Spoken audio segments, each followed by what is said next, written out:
আসসালামু আলাইকুম আমার প্রাণপ্রিয় আপুরা, আপনারা কেমন আছেন? আশা করতেছি ভালো আছেন। আলহামদুলিল্লাহ, আপনাদের দোয়া এবং আল্লাহর অশেষ রহমতে আমিও সুস্থ এবং ভালো আছি। নাজনীন ব্লগ চ্যানেলে আরও একটা নতুন ভিডিওর সাথে সবাইকে স্বাগত জানাইতেছি। আশা করতেছি আজকের ভিডিওটাও আপনাদের কাছে ভালো লাগবে। যদি ভালো লাগে প্লিজ একটা লাইক দিয়ে পুরো ভিডিওটার সাথে থাকবেন। আর যদি কেউ নতুন আছেন প্লিজ চ্যানেলটাকে সাবস্ক্রাইব করতে পান। তো আজকে হলো শুক্রবার আর এখন বাজে ঘড়িতে 6:30। আর আজকেও আমার ছেলের কিন্তু এক্সাম আছে, তো যার জন্য আমি ঘুম থেকে 6টায় উঠে পড়ছি। আর সকাল সকাল আপনাদের সাথে নিয়ে ভিডিওটা শুরু করে দিলাম। তো সকালে উঠে এই যে রান্না বসিয়ে দিছি। আজকে বানাবো লতা, মানে কচুর যে শিপাটা হয় সেটা। জানি না আপনারা কি বলেন এটাকে, কিন্তু আমরা এটাকে লতি বলি, লতা বলি। তো যাই হোক, এটা কিন্তু আমি রাতে কেটে রাখছিলাম, কারণ এটা কাটতে কিন্তু একটু সময় লাগে। তো যার জন্য ভাবলাম যে রাতে কেটে রাখলে সকালে আমার রান্না করতে সুবিধা হবে। তো দেখেন, রাতে বুদ্ধি করে কচুর লতিগুলা কেটে রাখছিলাম জন্য সকালে উঠেই কিন্তু আমি সবজিটা বসিয়ে দিতে পারছি। তো যাই হোক, এদিকে দেখেন সুন্দর করে সবজিটা বসিয়ে দিলাম। সাথে কিন্তু আমি কাঁঠালের বিচি যে হয়, কাঁঠালের গুটি, সেই গুটিটাও কিন্তু আমি দিয়ে দিছি, কারণ এটা আমার হাজবেন্ড খেতে পছন্দ করে। তো যাই হোক, এই পাশে সবজিটা বসিয়ে দিয়ে এই পাশে আমি সকালের খাবারের জন্য রুটি বেলতেছি। তো আজকে রুটি দিয়ে মিষ্টি দিয়ে খাবো, আর ছেলেকেও রুটি দিয়ে মিষ্টি দিয়ে টিফিনে দিয়ে দেব। ওই যে দেখতেছেন বাটির মধ্যে মিষ্টি 4টা মিষ্টি ছিল, রাতে একটা ছেলে খাইছে আর এখন 3টা আছে। একটা ওকে স্কুলে দিয়ে দিব, আর একটা হাজবেন্ড খাবে, একটা আমি খাবো। তো যাই হোক, এই পাশে দেখেন লতিটা সুন্দর করে কষানো হয়ে গেছিল। আর এখানে একটু পানি দিয়ে দিলাম, সামান্য পরিমাণে, বেশি পানি দিইনি, কারণ গলে যাবে। লতি কিন্তু গলে গেলে খাইতে ভালো লাগে না। তো যার জন্য একটু করে পানি দিয়ে দিলাম। আর উপরে কিন্তু আমি একটু লেবু চিপে দিব। আর এই লতিটা কিন্তু মানে গলায় ধরে না, মানে গলাটা চুলকায় না। আমাদের বাড়ির আশেপাশে দেখবেন কিছু কচু গাছ হয়, আর সেই কচু গাছগুলা কিন্তু খুব সুন্দর সুন্দর লতা হয়। দেখি আমি আশেপাশের মানুষগুলা তুলে নিয়ে যাই, কিন্তু সেটা না আমরা খেতে পারি না, কারণ আমার হাজবেন্ড খেতে পারে না, ওই যে গলার মধ্যে চুলকায়। তো যার জন্য বলছিলাম যে গাঢ় কচুর লতা কিনে নিয়ে এসো, সেটা দিয়ে রান্না করব। তো বলার সাথে সাথে নিয়ে আসছে। আর লতা কিন্তু এবার এখন পর্যন্ত আমরা খাইনি, তো যার জন্য। যাই হোক, ওই পাশে আমার সবজি রান্না করা হয়ে গেছে। হাজবেন্ডও চা খেয়ে চলে গেল শপে, আর ছেলে দুইটাকে আজকে আমার হাজবেন্ডই নিয়ে গেল, কারণ আমার ভাসুর আজকে সকালে উঠে শপে চলে গেছে। আর আমার ভাসুরের যেহেতু জুতার শপ, তো মানে হোলসেল, তো এখন যেহেতু ঈদ আসেই পড়লো, কালকা ঈদ, আজকে লাস্ট মার্কেট। তো যার জন্য আমার ভাসুর কিন্তু একদম ভোরে উঠে চলে গেছে শপে। আর আমার হাজব্যান্ড একটু দেরি করে যায়, 8টায় যায়, যেহেতু হার্ডওয়্যারের দোকান। তো যাই হোক, সে তার জন্য আজকে নিয়ে গেল স্কুলে, যে ওইখানে নামিয়ে দিয়ে দোকানে চলে যাবে। তো যাই হোক, ছেলে দুইটা চলে গেল স্কুলে, হাজব্যান্ডও চলে গেল শপে। সোনামাটা এখন পর্যন্ত ঘুম থেকে উঠে নাই, ঘুমিয়ে আছে। আজকে রাতে একটু দেরি করে ঘুমাইছে, 11টার দিকে ঘুমাইছে, তো যার জন্য এখনও ঘুম থেকে উঠে নাই। তো আমি এই ফাঁকে ভাবলাম যে কিছু কিছু কাজ আমি করে নিই, যেগুলা কাজ আর কি আমাকে মানে করলে ভালো হবে। এখন মানে বাহিরের কাজগুলা, ধরেন ঘরের ভিতরে যদি কাজ করি এখন আমার সোনামাটা জাগনা পেয়ে যাবে, তো যার জন্য বাহিরের কাজগুলা করতেছি। তো এই পাশে দেখেন কাপড়গুলো সব শুকিয়ে দিলাম, সুন্দর রোদ উঠে গেছে আজকে, খুবই সুন্দর লাগতেছে। আর আমাদের এই যে ওয়ালটা যে আমি দেখাইছিলাম একদিন, এই যে এই পর্যন্ত হয়েছে। যেহেতু ঈদ কালকা, তো কাজ 2 দিন থেকে আর কি বন্ধ। ঈদের পরে আবার প্লাস্টারটা করবে উপরে। তো যাই হোক, দেখেন তো কত সুন্দর লাগতেছে আজকের ওয়েদারটা, মনে হয় ঈদের দিনও এরকমই থাকবে। তো যাই হোক, আমি দেখেন এখানে 4-5টা মরিচের গাছ লাগিয়ে রাখছি, একটা মানে বালতির ভিতরেই রাখছি, যেহেতু এখন মানে যে লাগাবো ওরকম কোনো জিনিস পাইতেছি না। তো নিয়ে আসছি, যেহেতু ভাবলাম যে একটা বালতির মধ্যে লাগিয়ে রাখি, তারপরে আবার টব হয়তো বা কিছু এরকম নিয়ে এসে আবার মানে একটা একটা করে লাগাবো। লাগিয়ে এগুলো ভাবছি যে ছাদের উপরে রেখে আসবো। এখানে রাখলে ছাগলে গরুয়ে মানে খায়া ফেলবে, যেহেতু আমাদের বাড়ির চারপাশে একটু খোলামেলা, তো গরু ছাগল সবসময় বাড়ির ভিতরে আসে। আর গ্রাম সাইডে কিন্তু এরকমই হয়। তো যাই হোক, তো যার জন্য ভাবছি যে ছাদের উপরে রেখে আসলে সেটা আর কেউ খাইতে পারবে না, মানে গরু ছাগল। তো কাপড়গুলো শুকিয়ে দিয়ে ঠোপানির পানিগুলো ফালিয়ে দিয়ে আসলাম। এখন আমি আসছি কিচেনে, কিচেনটা একটু পরিষ্কার করে মুছে টুছে। এই যে ফ্রিজের উপরে একটা কাপড় ছিল, এটা কিন্তু আমি ধুয়ে দিছিলাম পরিষ্কার করে, এটা মানে পারছিলাম না। তো কালকা যেহেতু ঈদ, আজকে সবগুলা পেরে মানে পরিষ্কার করে নিতেছি, নতুন করে নিতেছি সব। তো তার জন্য বলছিলাম যে কিচেনটা আর বেডরুমটা একটু পরিষ্কার করে নিলাম। এই যে পর্দা সর্দাগুলো ধুয়ে দিছিলাম, এগুলাও কিন্তু আমি লাগিয়ে নেই। তো আজকে লাগাবো সব কিছু। আর দেখতে কিন্তু ভালো লাগে পরিষ্কার জিনিস যখন ঘরের মধ্যে লাগানো হয়, তখন কিন্তু দেখতে ঘরটা একটু নতুন নতুন লাগে। তো যাই হোক, ফ্রিজের উপরে একটা প্লাস্টিক পেরে নিলাম, তারপরে এখন ওয়াশিং মেশিনের উপরেও একটা পেরে নিতেছি। আর এটা কিন্তু আমার টেবিলের ভিতরে আসছিল, মানে ওই যে টেবিলটা যে আছে বা মানে বেডরুমে, সেখানে কিন্তু ভিতরে এই মানে প্লাস্টিকটা ছিল। তো সেটা এখন নিয়ে আসা আমি ওয়াশিং মেশিনের উপরে লাগিয়ে দিলাম। কি সুন্দর দেখতে লাগছে, তাই না? এটা কিন্তু আমি ফালিয়ে দিলেও পারতাম, কিন্তু আমি এটা কাজে লাগিয়ে দিলাম।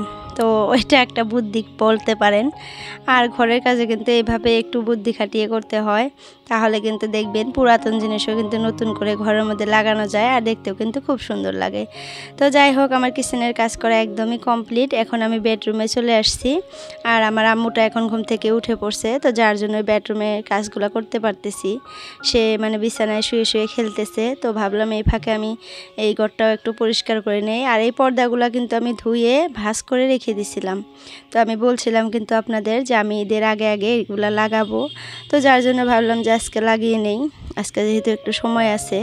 ওই দেখেন ঘুম থেকে উঠে কি করতেছে দেখছেন, খেলতেছে বিছানায়। তো আমার কিন্তু সকালের কাজকর্ম করা প্রায় কমপ্লিট। আমার কিচেনের রান্না বান্না বলেন, সকালের খাবার দাবার, তারপরে কিচেনের থালি বাসন টালি বাসন সব ধুয়ে পরিষ্কার করে নিছি। এখন জাস্ট খালি বেডরুমটা পরিষ্কার করে গুছিয়ে নিয়ে ঝাড়ু দিয়ে মুছে দিব আজকে ঘরটা। কালকে যেহেতু ঈদ, কালকে মুছতে পারবো না নাই জানি না, তারপরেও ভাবছি যে মুছে দিব। আমার যেহেতু না মুছলে ভাল লাগবে না, মানে সব কিছু পরিষ্কার করার পর লাস্ট ফিনিশিংয়ে যদি আপনি ঘরটা মুছতে না পারেন, তাহলে কিন্তু কেমন জানি অপরিষ্কার লাগে। তো সেটাই, কালকে যেহেতু ঈদ, সব কাজকর্ম করে কিন্তু আমি একবার হলেও ঘরটা মুছবো। তো সেটা আমি যতই বলি যে মুছবো না, কিন্তু সেটা হয়ে যায়, মুছতেই হয়। তো যাই হোক, আম্মুটার কিন্তু হাগিসটা এখনও খুলে দেয়নি, ভাবতেছি হাগিসটা খুলে দেই। ঘুম থেকে উঠছে বহুতক্ষণ হয়ে গেল, তো হাগিসটা খুলে না দিলে কেমন জানি আমারই ভালো লাগে না। সারা রাত যেহেতু পড়ে থাকে, আমি রাতে কিন্তু ওই ছোটোবেলার থেকেই হাগিস পরাই আমার মেয়েকে। তাতে করে ওরও ঘুম ভালো হয় আর আমারও একটু ঘুম হয়, দুইজনেরই। আর বারে বারে পেশাব করলে দেখবেন আমি তো ঘুমিয়েই থাকি, কত টাইমে বুঝতে পারি কত টাইমে বুঝতে পারি না, সেখানে মানে ওরও কষ্ট হয়। আর যখন আমি বুঝতে পারি তখন উঠে আবার এগুলো চেঞ্জ করতে গেলে তারও ঘুম নষ্ট হয়ে যায় আর আমারও ঘুমটা ক্ষতি হয়ে যায়। তো যার জন্য হাগিসটা পরানোই ভালো। ছোটোর থেকেই আমি একদম হইসের থেকেই কিন্তু তাকে হাগিস পরাই। হইসে থেকে বলতে গেলে 10 দিন মনে হয় আমি হাগিস পরাই নাই, তারপরের থেকে কিন্তু হাগিস পরানো স্টার্ট করে দিয়েছিলাম। তো এখন পর্যন্ত সেভাবে পড়াইতেছি, যখন মানে পেশাব করা বন্ধ করে ফেলবে তখন আর পড়াবো না ভাবছি। তো যাই হোক, এই বিছানার তোষকটা কিন্তু আমি শুকিয়ে দেওয়ার জন্য এতদিন মানে কাঁথাটা আর উপরের বেড কভারটা পারছিলাম না। তো এখন দেখলাম যে আর শুকিয়ে দেওয়া হবে না। আজকে যেহেতু রোদ উঠছে, আর আজকে আমি একা একা এটা শুকিয়ে দিতে পারবো না, আর আমার ভালো লাগতেছে না।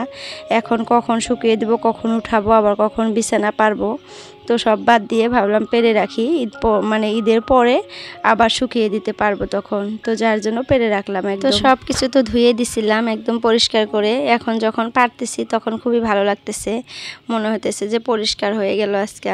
তো সুন্দর করে সব পেরে নিলাম। এই যে ড্রেসিং টেবিলের উপরের কভারটা, তারপরে শোকেসের উপরের কভারটা, এগুলো সব কিন্তু আমি ধুয়ে দিছিলাম, একটাও পারছিলাম না। তো আজকে পারবো, কালকে ঈদ, কালকে কিন্তু ভালো লাগবে, কারণ মনে হবে যে নতুন নতুন লাগতেছে। তো যাই হোক, এগুলো কিন্তু পুরান জিনিসই, সব ইউজ করা জিনিসই, সব ধুয়ে পরিষ্কার করে খালি একটু ভালো করে লাগিয়ে নিলাম আর কি, পেরে নিলাম। দেখতে ভালো লাগতেছে আজকে আর কি। জানি না লাস্ট ফিনিশিংয়ে একটু আপনাদের সাথে শেয়ার করতে পারবো না নাই, দেখাইতে পারবো না নাই রুমটাকে, সেটা মনে আছে না নাই ভুলে গেছি। মানে এই যে কাজ করি তার উপরে আবার ভিডিও করি, তো এইভাবে মানে কাজ করে করে ভিডিও করতে কিন্তু একটু সময় লাগে বেশি। তার উপরে দেখা যায় যে কত টাইমে মনে থাকে, আবার কত টাইমে মনে থাকে না, এই বাচ্চাদের মানে উৎপাতে। আর আমার মেয়েটা ঘুম থেকে ওঠার পর যতক্ষণ পর্যন্ত মানে জাগনা থাকবে, আমি মানে কাজ করব যে আমার পিছন পিছন ঘুরবে আর কান্নাকাটি করবে তার মানে। তো যাই হোক, এখন কিন্তু মানুষের বাড়িতে রেখে আসলাম আমি। ঘরের কাজ যেহেতু একদমই কমপ্লিট, বিছানা পরিষ্কার করে গুছিয়ে নিছি, তো ভাবলাম যে বাহিরে ঝাড়ু মারবো এখন। তো এটা এখন বাহিরে ঝাড়ু মারতে গেলে দেখা যাবে আমার মেয়ে ঘরের মধ্যে কান্নাকাটি করবে, তো যার জন্য পাশের বাড়িতে রেখে আসলাম। আর আয়সা ভাবলাম যে মানে উঠানটা একটু ভালো করে পরিষ্কার করে ঝাড়ু মেরে নেই। আর আজকে বাইরে যে এতটা সুন্দর লাগতেছে, মানে এতটা রোদ উঠছে, দেখতে ভালো লাগতেছে, কিন্তু খুব বেশি পরিমাণে গরম পড়ে গেছে আজকে, খুবই গরম লাগতেছে। তো কালকে যেহেতু ঈদ, কালকেও যদি এইভাবে রোদ উঠে তাহলে যে কতটা গরম লাগবে কি আর বলবো। তো যাই হোক, উঠানের এই সাইডটাতে একটু ঘাস হয়েছিল, মানে জঙ্গল টাইপ হয়েছিল, তো সেগুলো একটু ভালো করে উঠিয়ে দিতেছি। এই সাইডেরগুলো আমার যা উঠিয়ে দিছে, তো ভাবলাম যে এই সাইডে একটু একটু হয়েছে, তো সেগুলো আজকে একটু উঠিয়ে দেই, মানে পরিষ্কার করে দেই, দেখতে ভালো লাগবে। আর এটা যেহেতু পুরানা বাড়ি, এই বাড়িটাতে প্রায় মনে হয় 10-15 বছর হয়ে গেল, না তার বেশি হবে আর কি। মাটি ফেলানো হয় না উঠানের মধ্যে, কিন্তু মাঝে মাঝে মাটি দিলে আর কি উঠানটা উঁচু হয় আর ঘাস টাস অতটা হয় না। তো আমার বিয়ে হয়েছে প্রায় 8 বছর হইতেছে, তো তারও আগের থেকেই আর কি আমার যা বলে যে তারও আগের থেকেই মানে এখানে আর মাটি টাটি ফালায় না, তো বহুত দিন হয়ে গেল। তো তার জন্য কেমন জানি এত ঘাস হয়, এত পরিমাণে ঘাস হয়, দেখতে তার মানে খুবই অপরিষ্কার লাগে আর ভালো লাগে না দেখতে। মনে হয় যে বাড়িটাতে মানুষ থাকে না। যখন জঙ্গলগুলো আর কি বড় বড় হয়ে যায়, আমরা তুলতে পারি না, তখন খুবই খারাপ লাগে। তো যাই হোক, এখানে আমি কাঁচামরিচগুলো ভাজতেছি, কারণ এগুলো আমি এখন গ্রাইন্ডার করব। কালকা যে ঈদ, এগুলা কিন্তু লাগবে কালকা তো হয়ে উঠবে না সময় এগুলা পরিষ্কার করা। তো ঈদের আগের দিনে করে রাখলে নিজেরই একটু সুবিধা। তো এখানে আদা রসুন আর কাঁচামরিচ আমি সুন্দর করে বেছে নিছি, এখন গ্রাইন্ডার করে ফ্রিজে রেখে দেবো, কালকা কাজে লাগবে। তো আজকের জন্য ভিডিওটা এতটুকুই, বাই বাই।